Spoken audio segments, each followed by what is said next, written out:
आती है जिसके अंदर एक्सीलेटर पैडल के रिलेटेड कोई कोड है।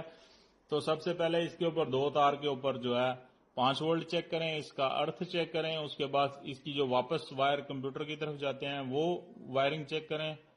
अगर वायरिंग आपकी ठीक है, बिल्कुल दोनों नेगेटिव ठीक है, 5 वोल्ट ठीक है, कंटिन्यूटी ठीक है सब वायर्स की, तो फिर आपका ये एक्सीलेटर पैडल खराब है, ये आपको चेंज करेंगे, कोड क्लियर करेंगे तो गाड़ी आपकी ठीक हो जाएगी। 5 वोल्ट चेक करने के लिए मैं पहले बता चुका हूं, आपके पास मल्टीमीटर होना चाहिए।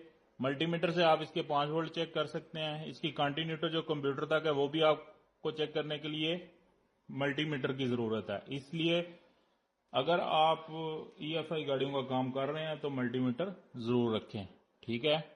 इसी बात के साथ मैं अपनी वीडियो को इधर ही फिनिश करता हूं। अपना ख्याल रखें, अपने घर वालों का ख्याल रखें, दुआओं में मुझे भी याद रखें, नमाज पढ़ें, दुरूद शरीफ पढ़ें।